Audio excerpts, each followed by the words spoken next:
TCS chairman Chandrasekhar గారు ఒక shocking truth అయితే ఇప్పుడు రివీల్ చేశారు. అంటే బీటెక్ స్టూడెంట్‌కి అయితే గుండెలు వలిగిపోయే న్యూసే ఇది. బీటెక్ స్టూడెంట్‌కి ప్లస్ అంటే మిగతా లాస్ట్ 2 ఇయర్స్‌గా సాఫ్ట్‌వేర్ జాబ్స్ రాకుండా ఇంకా ట్రయల్‌లో అంటే ప్రయత్నిస్తూనే హైదరాబాద్ ఇన్‌స్టిట్యూట్‌లలో కోచింగ్ తీసుకుంటున్న వాళ్ళకైతే ఇది చాలా పెద్ద బ్యాడ్ న్యూస్ అన్నట్టు.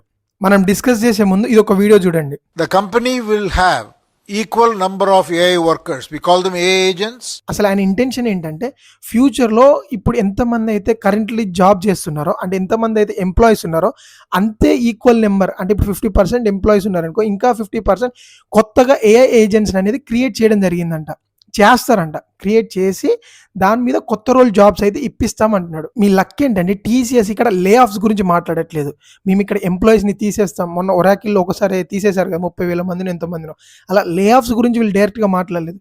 వీళ్ళు ఏమంటున్నారంటే మేము కొత్తగా ఏఐ ఏజెంట్స్‌ని క్రియేట్ చేస్తాం. మా వర్క్ ఫ్లో మొత్తం ఏఐ మీదనే ఉంటుంది. సో మీరు కూడా ఏఐ వైపే రావాలి అని హింట్ ఇస్తున్నాడు అన్నట్టు. మీరు సబ్స్క్రైబ్ చేయకపోయినా పర్లే కానీ మీ ఒపీనియన్ మాత్రం బలంగా కమెంట్ చేయండి. ఇంకో షాకింగ్ స్టేట్మెంట్ అంటే ఆంథ్రోపీ వాళ్ళు మొన్ననే సైన్ చేశారంటే టీసీఎస్లో 15,000 ఎంప్లాయీస్కి క్లౌడ్ ఏఐ అనేది వాళ్ళకి యాక్సెస్ ఇవ్వడం జరిగింది. సో దీన్ని బట్టి అర్థం చేసుకోండి, మీరు ఎంత క్లౌడ్ ఏఐ ఇచ్చేసారనుకో 10 మంది చేయాల్సిన పని ఇద్దరే కూర్చొని చేసేస్తారు. ఇంకా ఫ్యూచర్లో ఇంకా ఏజెంట్స్ అంటున్నారు. అవి వస్తే మాత్రం ఆ ఇద్దరు కాస్త ఒక్కడే అయిపోతాడు. మొన్న ఒరాకిల్ కూడా ఇదే ఏఐ డీల్ వల్లనే మాకు ఫండ్స్ అన్ని ఎక్కువ అవుతున్నాయి అని చెప్పేసి మెల్లమెల్లగా ఎంప్లాయీస్ అన్ని పక్కకి వేయడం జరిగింది. ఏఐ ఏజెంట్స్ అంటే ఓన్లీ ఒక చాట్ జీపీటీ, క్లౌడ్ ఇవి మాత్రమే కాదు.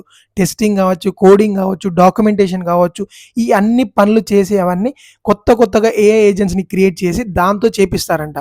అంటే వర్క్ ఫ్లో అనేది ఫాస్ట్గా సాగడానికి టీసీఎస్ ఏమందంటే డైరెక్ట్ కాకపోయినా ఇండైరెక్ట్ ఏమంటే ఇప్పటి నుంచి జరిగే ప్రాజెక్ట్స్లలో అంటే వాళ్ళ కంపెనీలో జరిగే ప్రాజెక్ట్స్లలో ఎక్కువ శాతం ఏఐ ఏజెంట్స్ని ఇంట్రడ్యూస్ చేస్తామని అతను డైరెక్ట్గా ఆ చైర్మన్ ఎవరైతే ఉన్నారో చంద్రశేఖర్ గారు డైరెక్ట్గా వచ్చి మేము మా ప్రాజెక్ట్స్లలో మేము ఏఐ ఏజెంట్స్ని వాడతాము. ఎవరైతే జాబ్స్ కావాలనుకుంటారో టీసీఎస్లో అంటే ఇప్పుడు మాత్రం లే ఆఫ్స్ అయితే లేవు, బట్ ఏంటంటే కొత్త జాబ్స్ అని ఇంట్రడ్యూస్ అవుతాయంట.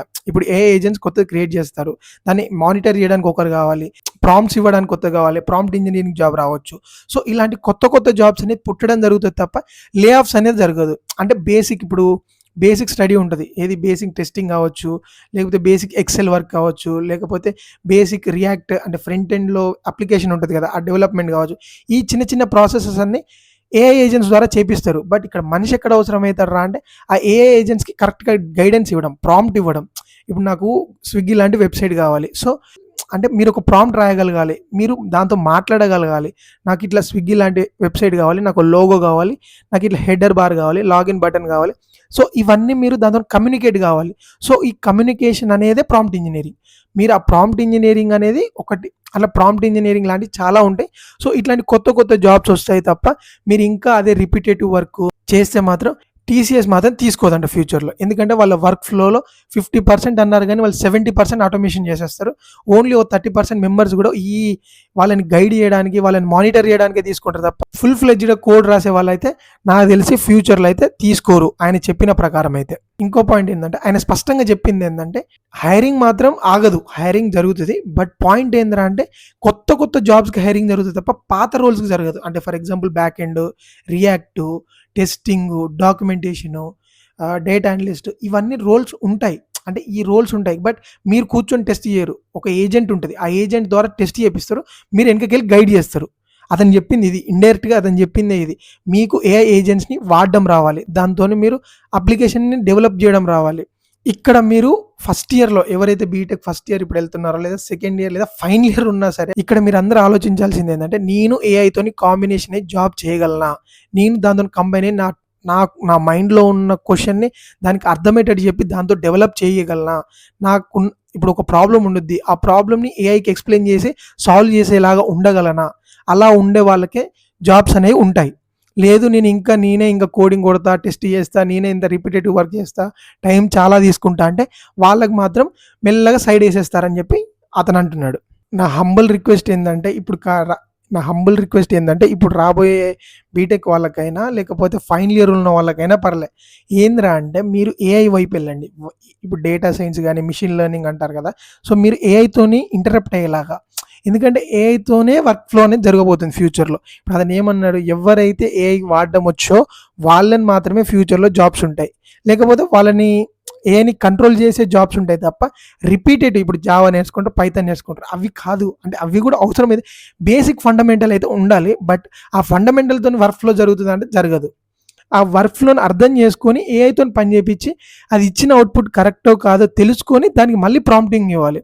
ఇలా అనేది వర్క్ ఫ్లో అనేది ఫ్యూచర్‌లో జరుగుతుందని అతను చెప్పడం జరిగింది. ఇంకో షాకింగ్ ట్రూత్ ఏందంటే, అంటే ఆ టీసీఎస్‌లో పనిచేసే సీనియర్ ఎంప్లాయీస్ లింక్డ్ఇన్‌లో గాని, ట్విట్టర్‌లో గాని వాళ్ళందరూ చెప్పింది ఏందిరా అంటే, పోస్ట్ చేసింది ఏందిరా అంటే, ఒక షెడ్యూల్ చేసిందంట. 9 వీక్స్ పాటు ఏఐ మీద వర్క్ చేయడానికి ట్రైనింగ్ ఇస్తుందంట.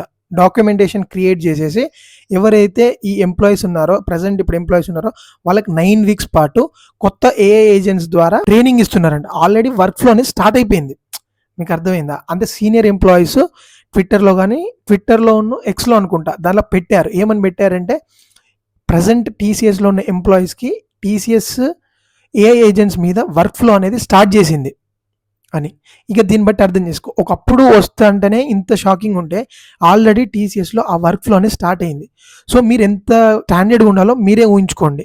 దానికి జరిగే సిలబస్ కూడా పోస్ట్ చేయడం జరిగింది. ఏమేం సిలబస్ నేర్చుకోవాలి, ఏ ఏజెంట్స్‌ని మనం హ్యాండిల్ చేయాలంటే, దాంతో వర్క్ ఫ్లో అనేది వర్క్ చేపియాలంటే మనకి ఏమేం నాలెడ్జ్ ఉండాలి, ఏం సిలబస్ మనం నేర్చుకోవాలి దాంతోని వర్క్ చేపియాలంటే అవన్నీ పోస్ట్ చేయడం జరిగింది సీనియర్ ఎంప్లాయీస్ టీసీఎస్‌లో ఉన్నవాళ్ళు. రీసెంట్‌గా నేను ఒక ట్విట్టర్‌లో ట్వీట్ చూశాను.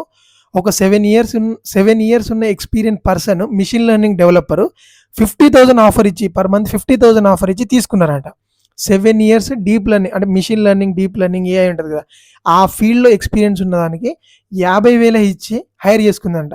అంటే ఎలాంటి పొజిషన్‌లో ఉన్నారో చూసుకోండి. అంటే వాళ్ళు ఎక్స్‌పీరియన్స్ పర్సన్ 7 ఇయర్స్.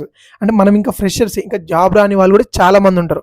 ఆ అమీర్‌పేట్‌ల, కూకట్పల్లిలో చాలా మంది తిరుగుతుంటారు జాబ్స్ కోసం. ఇంకా వాళ్ళు ఈ విషయం తెలియకుండా ఇంకా అదే జావా, ఇంకా అదే పైథాన్ అంటే మాత్రం ఫ్యూచర్‌లో జాబ్స్ అనేవి నాకు తెలిసి ఎవ్వరికీ చాలా రావు కాదు గానీ చాలా కష్టమైపోయిద్ది. ఎందుకంటే ఏఐ అనేది నేర్చుకోవాలి. ఏఐ వర్క్ ఫ్లో అనేది మనం ఏఐ అనేది మన వర్క్ ఫ్లోలో ఇంటిగ్రేట్ అవ్వాలి. దాంతోని మనం వెనక కూర్చొని పని చేపియాలి తప్ప మనమే పని చేసుకుంటూ కూర్చుంటే టైం సరిపోదు. అది వర్కౌట్ అవ్వదు. ఇప్పుడున్న సిచ్యువేషన్‌లో అయితే వర్కౌట్ అవ్వదు. ఈ సినారియో మొత్తం విన్న తర్వాత మీకేమనిపిస్తుందో, ఏఐ ఏజెంట్సా లేకపోతే హ్యూమన్సా? మీకేమనిపిస్తుందో మీ జెన్యూన్ కామెంట్ అనేది పెట్టండి కింద.